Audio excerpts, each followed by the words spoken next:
সূর্যের আলো চোখে পড়তে আহনাফের ঘুমটা ভেঙে গেল। চেয়ার থেকে মাথা তুলে আশেপাশে তাকিয়ে দেখলো সে লাইব্রেরিতেই ঘুমিয়ে পড়েছে। তার পাশের চেয়ারে তুর্য মাথা হেলিয়ে দিয়ে ঘুমাচ্ছে।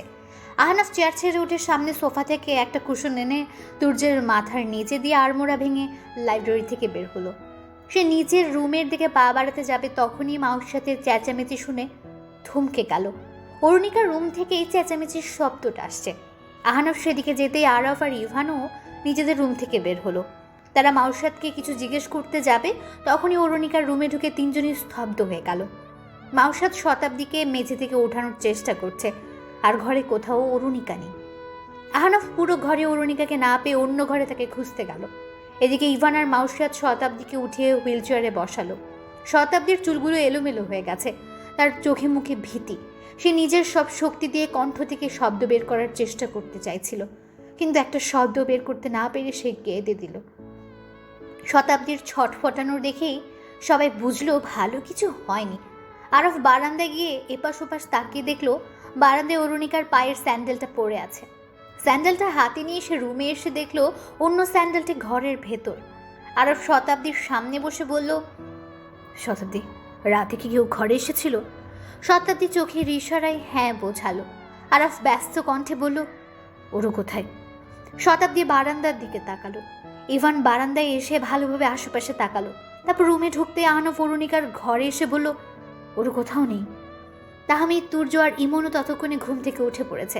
তাহমিদ নিচে নেমে বাইরে পাহারারত পুলিশ কর্মকর্তাদের জিজ্ঞেস করলো অরুণিকাকে দেখেছে কিনা, কিন্তু তারা কাউকে ঘরের আশেপাশেও আসতে দেখেনি, যেতেও দেখেনি। তারা সবাই চিন্তিত হয়ে বসার ঘরে পায়চারি করছে। মাউসাদ শতাব্দীর হাত ধরে একপাশে বসে আছে। হঠাৎ আরফের ফোনে একটা কল এলো। আরফ নম্বর না দেখে কল রিসিভ করে কাপা কণ্ঠে বলল, হ্যালো হ্যালো অরু। ওপাশ থেকে অট্ট হাসির শব্দ ভেসে এলো। আরফ ভ্রুকুচকে বলল, আরবান মামা। আরবান নামটা শুনে ইমন আরফের কাছ থেকে ফোন টেনে নিয়ে কলটা লাউড স্পিকারে রাখলো। আরবান তালুকদার বললেন, হ্যাঁ আমি আরবান তালুকদার, তোমার মামা। ইভান দাঁতে দাঁত চেপে বলল, ওরু কোথায়? আরবান তালুকদার আবার হেসে উঠলেন আর ফ্যাস ফ্যাসে গলায় বললেন, বাবা, আমাদের ছোট্ট সোনামণির জন্য তোমাদের কত চিন্তা, জেনে বেশ ভালোই লাগছে। জুবায়ের করিম চৌধুরী বেঁচে থাকলে নেহাত বলতেন, আমার মেয়ে ভাগ্য নিয়ে এসেছে, সৌভাগ্যবতী অরুণিকা। তুর্য চেঁচিয়ে বলল, কথা না পেঁচিয়ে সোজাসুজি বলুন, অরুণিকা কোথায়? অরুণিকা চৌধুরী ওরফে তোমার টুইঙ্কেল তার ছোট্ট জীবনের শেষ প্রান্তে এসে দাঁড়িয়েছে। এখন সে আল্লাহকে স্মরণ করছে। খুব শীঘ্রই সে তার বাবা মার কাছে চলে যাবে। আহনাফ এই কথা শুনে চিৎকার দিয়ে উঠল। রাগের মাথায় সামনে থাকা ছোট টেবিলটিতে সজোরে লাথি মারল।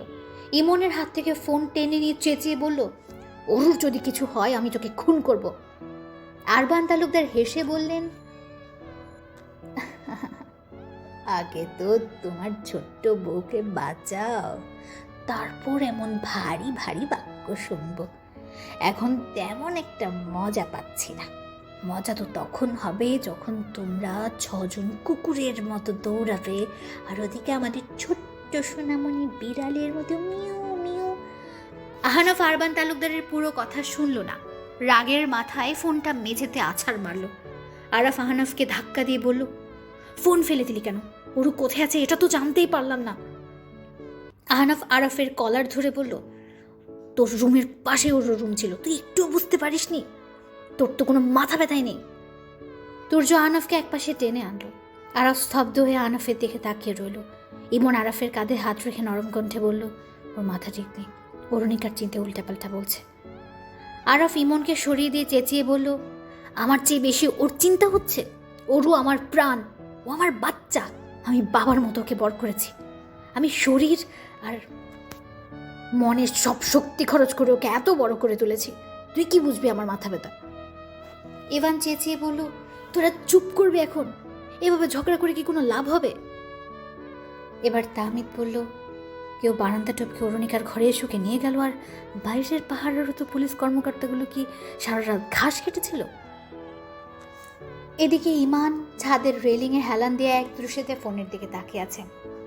অরুণিকার মায়া ভরা ছবি দেখে যেন তার হৃদস্পন্দন বেড়ে যায়। হঠাৎ তার সহকর্মী ছাদে এসে ব্যস্ত কণ্ঠে বলল, ইমান, তোমার জন্য খারাপ সংবাদ আছে, অরুণিকাকে পাওয়া যাচ্ছে না। ইমান কথাটি শুনে চমকে উঠল। সে সাথে সাথে আরাফকে ফোন করলো, কিন্তু আরাফের ফোন বন্ধ দেখাচ্ছে। সে এরপর ইমনকে ফোন করলো। ইমন পুরো ঘটনাটি ইমানকে বলতেই ইমান সব বুঝে গেল। ইমান ইমনের কল কেটে আরেকটা নম্বর ডায়াল করলো। ওপাশ থেকে কল রিসিভ হতে ইমান চেঁচিয়ে বলল, কি করতে চাইছো তুমি বাবা? ওরুর কিছু হলে আমি তোমাদের কাউকে ছাড়বো না। ওপাশ থেকে শীতল কণ্ঠে ইমানের বাবা বললেন, এটাই হওয়ার ছিল ইমান। মেয়েটা তো তোমার চেয়ে বেশি অন্য কাউকে গুরুত্ব দিচ্ছে, তাহলে ওর বাঁচা মরায় তোমার কি বাসে যায়? ইমান বলল, আমি ওকে ভালোবাসি, তাই আমার আসে যায়। ইমানের বাবা বললেন, ও তোমাকে ভালোবাসে না, আর তোমার ওই মেয়ের নাম মাথা থেকে মুছে ফেলা উচিত। ইমান রাগে কণ্ঠে বলল, অনেক করে ফেলেছ, এবার আর না। আমি সবাইকে তোমাদের কথা জানিয়ে দেব। তোমরা কারা কারা জড়িত আছো সবাইকে ধরিয়ে দেব। ওবাসের লোকটি হালকা হাসলেন, তারপর বললেন, রক্তের সম্পর্ক সব কিছুর ঊর্ধ্বে। তুমি পারবে না বাবা, আমি তোমাকে কত কষ্ট করে বড় করেছি, তুমি তোমার বাবার ক্ষতি করতে পারবে না। ইমান কল কেটে দিয়ে ফোনের স্ক্রিনের দিকে তাকিয়ে রইল। বাবা নামটা দেখে তার চোখ ছলছল করে উঠল। পরক্ষণে তার চোখের সামনে অরুণিকার মায়াবী মুখটা ভেসে উঠল। সে জোরে শ্বাস নিয়ে আস্তে করে ছাড়ল। তারপর আহনাফের নম্বরে কল দিল। আহনাফ কল রিসিভ করতে ইমান আহনাফকে কিছু বলতে না দিয়ে বলতে লাগলো, আমি জানি আদিল ভাইয়াকে কে মেরেছিল, আমি জানি আরবান তালুকদারের সাথে কে জড়িত আছে, আমি জানি রহমতুল্লাহ কার কথায় আপনাদের পরিবারের সবাইকে মেরেছিল, আমি এটাও জানি আজ কি হবে, আর অরুণিকা কোথায় থাকতে পারে, আমি সব জানি। আহনাফ স্থির হয়ে দাঁড়িয়ে রইল। ইমান তাকে সব কিছুই সংক্ষেপে বলল। আহনাফ বলল, আমি কাল রাতে আন্দাজ করতে পেরেছিলাম, কিন্তু তুমি যে তার ছেলে এটা ভাবতেও পারিনি। এখন ওরুকে কোথায় পাওয়া যাবে সেটাই বলো। ইমান বলল, তাদের অনেক দিনের পরিকল্পনা ছিল মুরাদপুরে একটা হামলা করাবে। এই হামলার মূল উদ্দেশ্য সাহিল মির্জাকে মেরে ফেলা। তারা ক্ষোভের বশেই অরুণিকাকে মারতে চাইছে। তারা চেয়েছিল অরুণিকার সাথে আরবান তালুকদারের বড় ছেলের বিয়ে দিয়ে মৈত্রীর সব সম্পত্তি নিজেদের নামে করে নিতে। যখন জানলো আমি ওকে ভালোবাসি, তখন আমাকে বাধ্য করতে লাগলো। ওদের প্ল্যান জানার পর আমি অরুণিকা থেকে দূরে যাওয়ার সিদ্ধান্ত নিয়েছিলাম। তাই হয়তো তোমাদের উপর ক্ষোভ থেকে ওকে মারতে চাইছে। ওরা জানে অরুণিকার কিছু হলে তোমরা দুর্বল হয়ে পড়বে। আহনাফ ভাই, আমার বাবা খুনি, শাহেদ মির্জা খুনি নন। রহমতুল্লাহ তোমাদের ব্রেইন ওয়াশ করার জন্য শাহেদ মির্জার নাম নিয়েছিল, কারণ শাহেদ মির্জার সাথে রহমতুল্লাহর ব্যক্তিগত সমস্যা আছে। আহনাফ বলল, জানি, আসল খুনি তো সেই সিকান্দার বস। আদিল ভাইয়াকে সিকান্দার বসই মেরেছিল। তুর্যের বিয়ের দিন সেই আদিল ভাইয়ার উপর হামলা করেছিল। ইমান বলল, ভাইয়া, অরুণিকা হয়তো আরবান তালুকদারের কাছের জিম্মি, নয়তো মুরাদপুরের আশেপাশে কোথাও তাকে আটকে রেখেছে। বোমটা কখন বার্স্ট হবে আমি জানি না, কিন্তু আজই যে কোনো সময় হতে পারে। আমি রাখছি, আমি আমার দিক থেকে সব চেষ্টা করব। ইমান কিছুক্ষণের মধ্যেই সব তথ্য বের করে আরবান তালুকদারের ঠিকানা আহনাফকে মেইল করে পাঠিয়ে দিল। মাওশাতার শতাব্দীকে একা রেখে 6 জন তাদের 15 বছরের যুদ্ধের সমাপ্তি ও তাদের একমাত্র প্রাণকে বাঁচানোর জন্য বেরিয়ে পড়ল। আরবান তালুকদার তন্নির ছবির সামনে দাঁড়িয়ে আছেন।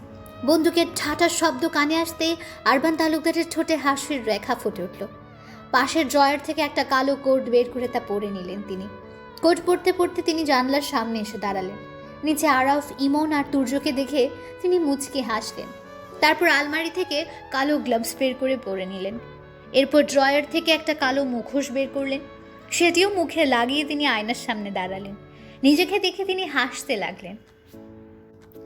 সেদিন সময়টা ছিল সন্ধ্যে 7টা। মৈত্রী ম্যানশনে হঠাৎই বিদ্যুৎ সংযোগ বিচ্ছিন্ন হয়ে যায়। মহল্লায় থাকা সবাই চমকে উঠল।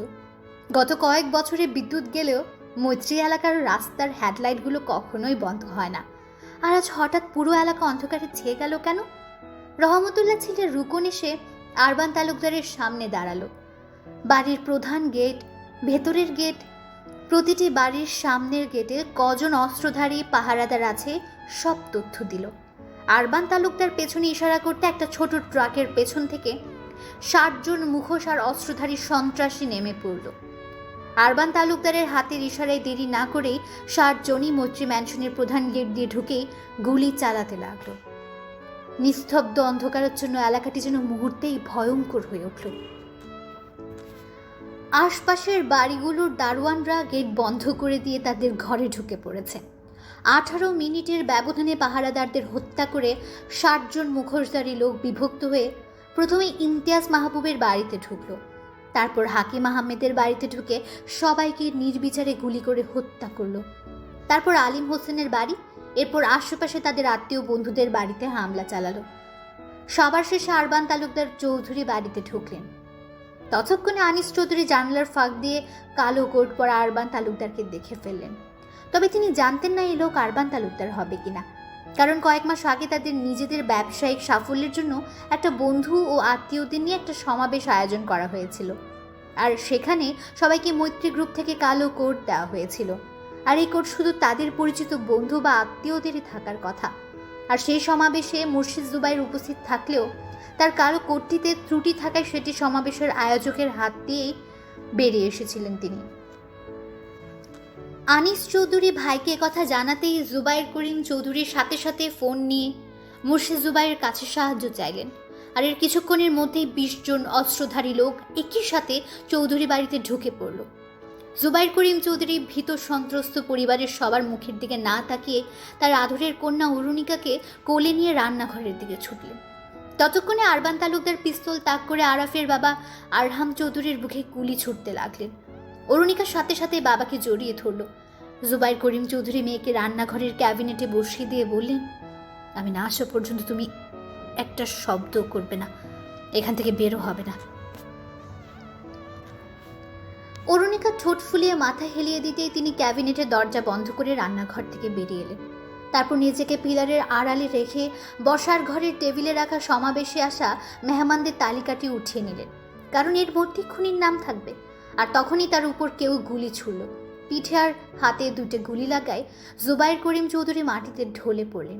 এরপর ঘরের সবাইকে মেরে ফেলার পর আরবান তালুকদারের লোকেরা এসে যখন বলল আর কেউ বেঁচে নেই, তখন আরবান তালুকদার মুচকি এসে বললেন, প্রতিটি ঘরে আগুন লাগিয়ে দাও, যাতে এদের অস্তিত্ব এই বাড়িতে মিশে যায়, কারো চিহ্ন যাতে অবশিষ্ট না থাকে। সেই রাতের দৃশ্যটি ভাবতে ভাবতে আরবান তালুকদার নিজের পিস্তলে গুলি ভর্তি করতে লাগলেন আর মনে মনে বললেন, সেদিন যাদের মারতে পারিনি আজ তাদের মেরে আমার রক্ত ঠান্ডা করব। তুর্য ধাক্কা দিয়ে আরবান তালুকদারের রুমের দরজাটা খুলতে আরবান তালুকদার তার পিস্তলের প্রথম বুলেটটি তুর্যের দিকে ছুড়ল। বুলেটটি সোজা তুর্যের কাঁধে এসে লাগলো। তুর্য দরজার কাছে ধপ করে বসে পড়ল। আরাফ আর ইমন তুর্যকে এভাবে ঢলে পড়তে দেখে তার দিকে দৌড়ে এলো। ততক্ষণে আরবান তালুকদারের কিছু লোক এসে ইমন আর আরাফকে মারতে লাগলো। আরাফ তুর্যের অবস্থা দেখে নিজের সব শক্তি দিয়ে লোকগুলোকে মারল। আরবান তালুকদার তুর্যের পায়ে আরেকটা গুলি ছুড়লেন। তুর্য পা ধরে একপাশে কাত হয়ে শুয়ে পড়ল। ইমন আরবানের লোকগুলোকে ধাক্কা দিয়ে সরিয়ে তুর্যকে টেনে দরজার সামনে থেকে সরিয়ে নিল। আরবান তালুকদার নিজের ঘর থেকে বেরিয়ে ইমনের দিকে পিস্তল তাক করলেন। ইমন তুর্যকে ধরে একপাশে বসে আছে। সে স্থির দৃষ্টিতে আরবান তালুকদারের দিকে তাকিয়ে রইল। তখনই আরফ পেছন থেকে এসে আরবান তালুকদারের পিঠে ছুরি চালিয়ে দিল, ঠিক যেভাবে রহমতুল্লাহ হানাফের পিঠে ছুরিকাঘাত করেছিল সেভাবে। আরবান তালুকদার দুর্বল হয়ে পড়তে ইমন উঠে তার হাত থেকে পিস্তলটি কেড়ে নিল আর তার মুখের মুখোশটা টেনে খুলে ফেলল। আরবান তালুকদার ডালে হেলান দিয়ে মারতে বসে পড়লেন। আরফ আরবান তালুকদারের পিস্তলটি হাতে নিয়ে বলল, অনেক হয়েছে, আর না। আরবান তালুকদার কাঁপা গলায় বললেন, তুমি আমাকে মারবে আরাফ? তোমার মামাকে মারবে? আরাফ গর্জন করে বলে উঠল, আপনি আমার পুরো পরিবারকে খুন করেছিলেন। আরবান তালুকদার বললেন, কারণ আছে, কারণ তোমার মা, তোমার বাবা, তোমার দাদা দাদি, তোমার পুরো পরিবার তোমার মাকে হত্যা করেছিল। তুমি আমাকে চিঠি লিখেছিল। আরাফ বলল, ভুল, আপনি ভুল বুঝেছিলেন। সংসারে অনেক ঝামেলা হয়। মা সে ফ্রাস্ট্রেশন থেকে তার ভাইকে চিঠি লিখেছিল আর বলেছিল তাকে একটু দেখতে আসতে। আমার জন্মের পর মা অসুস্থ হয়ে যায়। মাকে কেউ সন্তান নিতে বাধ্য করেনি। মেজো বাবার 2 ছেলে হয়েছিল, তারপর মা সন্তান নিতে পারছিল না। তবু এই নিয়ে কারো কোনো আফসোস ছিল না। এমনকি মেজো বাবার মেজো মা জিসান ভাইয়াকে দত্তক হিসেবে দিতে চেয়েছিলেন, কিন্তু মা নিজের ছেলে চেয়েছিলেন। নিজের ইচ্ছায় সবার বিরুদ্ধে গিয়ে মা আমাকে জন্ম দিয়েছেন। কেউ তাকে মারেনি, কেউ মাকে কষ্ট দেয়নি। এটা শুধু কিছু সময়ের আক্ষেপ ছিল। আর সে আক্ষেপ থেকে আপনি এতগুলো মানুষকে খুন করেছেন। অরুর বাবা মা ভাইদের মেরেছেন, আহনাফের বাবা মাকে মেরেছেন, ছোট আব্বার পুরো পরিবারকে মেরে ফেলেছেন। শুধু তাই নয়, মসজিদের সাথে সংশ্লিষ্ট সবাইকে খুন করেছেন। সেই রাতে 80 জন লোক খুন হয়েছিল। আপনি বাড়ির কাজের লোকদেরও রেহাই দেননি। আপনি তো মানুষ না, আপনি তো একটা পশু। আরবান তালুকদার হাসতে হাসতে বললেন, মেরেছি, বেশ করেছি। আমি নিজ হাতে তোর বাবাকে মেরেছি, তোর দাদার বুকটা ঝাঁঝরা করে দিয়েছি, তোর ছোট আব্বার ছেলে দিশানের গলাটা কেটে তোর দাদের কোলে দিয়ে এসেছি। তার তো নাতির অনেক শখ, তোকেও মেরে ফেলতাম, কিন্তু তুই ছিলি না। যখন জানলাম তুই বেঁচে আছিস, তখন ভাবলাম তোকে পরে মারবো, আগে যারা মরেছে তাদের তো মিঠিয়ে দেই, তারপর তোদের বাড়িতে আগুন ধরিয়ে দিই। আর সেই রাতেই তো পুরো পরিবারকে আমি ধোঁয়ার সাথে হাওয়ায় উড়িয়ে দিয়েছিলাম। আরাফের জোয়াল শক্ত হয়ে এলো। সে একে একে সব গুলি ছুঁড়ে আরবান তালুকদারের বুকটা ঝাঁঝরা করে দিল। এতেও সে শান্ত হলো না। সে আরবান তালুকদারের নিথর শরীরটা টেনে এনে মেঝে থেকে ছুরিটা হাতে নিল, তারপর একটার পর একটা আঘাত করতে লাগলো। আরাফের এই মুহূর্তে উন্মাদের মতো লাগছে নিজেকে। সে চিৎকার করে কাঁদছে। ইমন তাকে টেনে সরিয়ে আনলো আর তার হাত থেকে ছুরিটা নিয়ে তাকে জড়িয়ে ধরে বলল, শান্ত হো আরাফ, শান্ত হো, লোকটা মারা গেছে, এখন তুর্যের অবস্থা খারাপ, আমাদের ওকে হাসপাতালে নিতে হবে। আরাফের হোশ ফিরতে সে তুর্যের দিকে ছুটে গেল। ইমন আর আরাফ তাকে কাঁধে উঠিয়ে নিচে নামলো। আরাফ গাড়িতে উঠে আরবান তালুকদারের ব্যাপারে সব কিছুই মুর্শিদ জুবাইরকে জানালো। মুর্শিদ জুবাইর তাকে আশ্বস্ত করে বললেন, আমি সব ব্যবস্থা করব। আরবান তালুকদারের হত্যাকে আমি দুর্ঘটনার নাম দিয়ে দেব। তোমার কোনো ক্ষতি হবে না আরাফ, হত্যার বদলে হত্যা, এটাই ন্যায় বিচার। প্রায় 2 ঘন্টা ধরে মুরাদপুরের অলিগলি ছুটছে তাহমিদ, ইভান আর আহনাফ।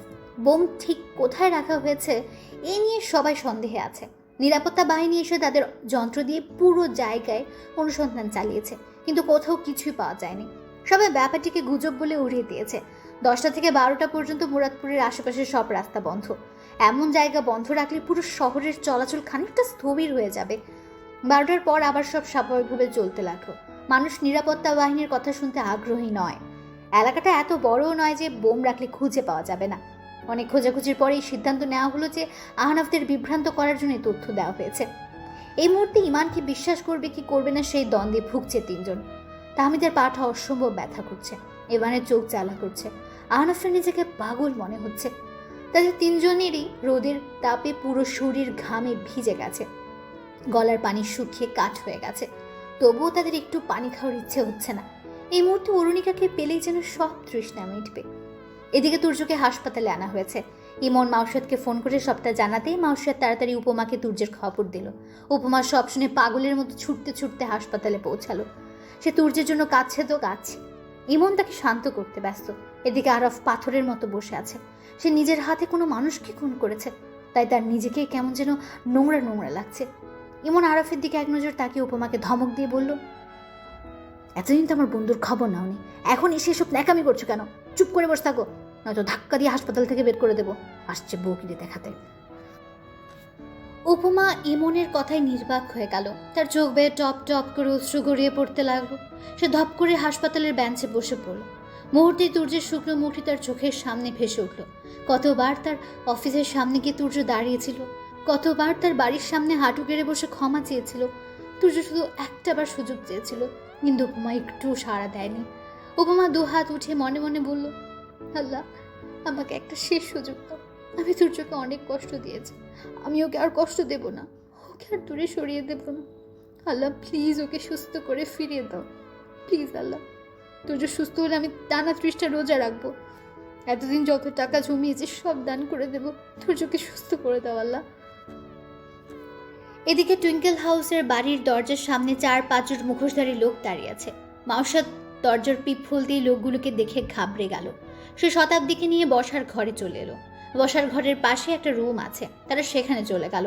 শতাব্দীকে হুইলচেয়ার থেকে নামিয়ে এক কোনায় বসে জিনিসপত্র দিয়ে তাকে ঢেকে দিল। তারপর সে নিজেও একটা ক্যাবিনেটে ঢুকে বসে রইল। মাউসাদ সন্তান সম্ভবা, এর মধ্যে সে লোকগুলোর সাথে মারপিট করতে পারবে না। যদিও সে জুডো বিদ্যায় পারদর্শী, কিন্তু এই মুহূর্তে সে নিজের সন্তানের জন্য কোনো ঝুঁকি নিতে চাইছে না। সে ইমনকেও জানাতে চাচ্ছে না যদি ইমন এখানে এসে কোনো বিপদে পড়ে। হঠাৎ বাইরে গোলাগুলির শব্দ শোনা গেল। এর কিছুক্ষণ পর বাড়ির টেলিফোনটা বেজে উঠল।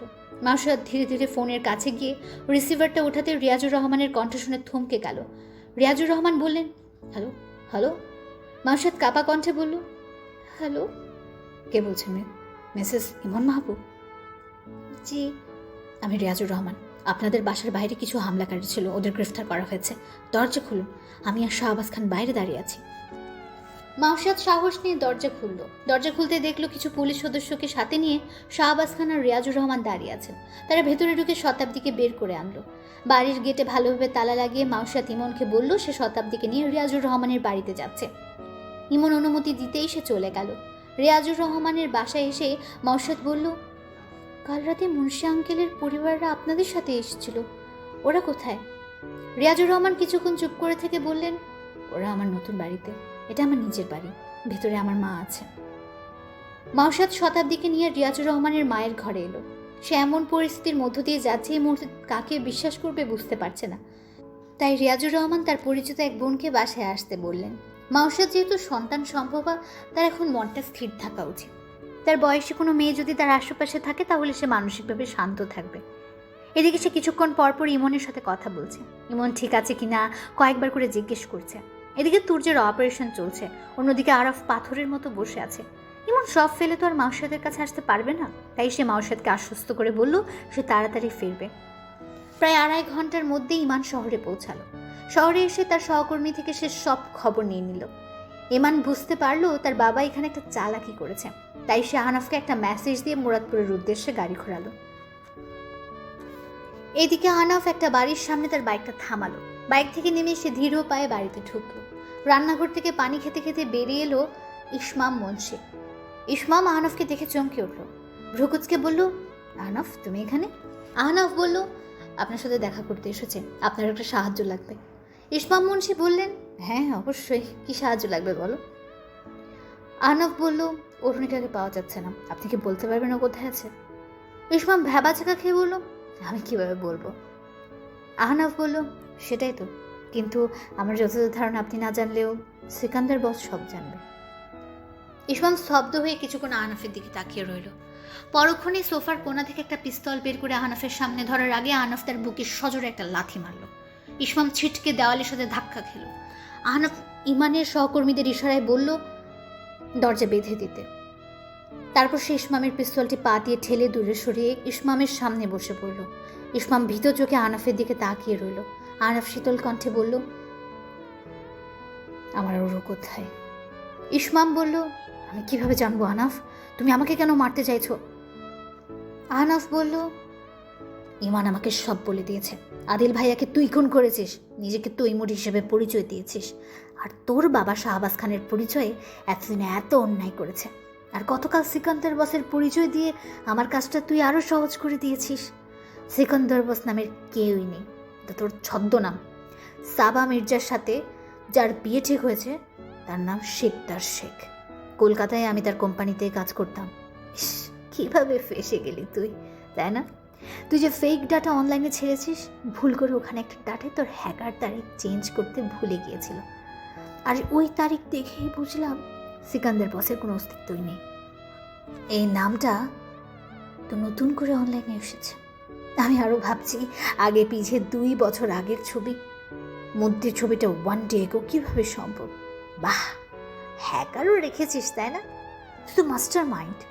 গতকাল নিজেদের উপরই মিথ্যে হামলা করে কি চমৎকারভাবে আমাদের ব্রেইন ওয়াশ করতে চেয়েছিলি, আর এদিকে আমাদের সবার ফোনের সব ডাটা নিজের কাছে রেখেছিস। যখন আমরা বুঝে গেছি তখন আরবান তালুকদারকে আমাদের বাসায় পাঠিয়েছিস, আমাদের লাইব্রেরির সিসিটিভি ফুটেজ পর্যন্ত ডিলিট করিয়ে দিয়েছিস। ইন্টারেস্টিং। ইসমাম মুন্সি ক্ষীণকণ্ঠে বলল, এখানে আমার কোনো হাত নেই, আমি সব বাবার কথাই করেছিলাম। বাবারই মৈত্রীদের সাথে শত্রুতা ছিল, বাবা মৈত্রীদের খুন করিয়েছিল, আমি তো শুধু তার কথা মতো কাজ করেছি। আদিল মধুতি সব জেনে গিয়েছিল তাই ওকে মেরে ফেলেছিলাম, ইমানও সব জেনে ফেলেছিল, কিন্তু বাবার দিকে তাকিয়ে কিছু বলতে পারিনি। ও অনেক ইমোশনাল ছেলে, বাবার অন্ধভক্ত, আমি তো ভাবতেই পারছি না ও তোমাদের সব বলে দিয়েছে। আহনাফ বলল, এখন বল ওরু কোথায়? ইসমা আহনাফকে তাদের পরিকল্পনা আর অরুণিকাকে কোথায় রেখেছে সব জানালো। সব শুনে আহনাফ উঠে আসতে যাবে তখন ইসমাম তার উপর হামলা করলো।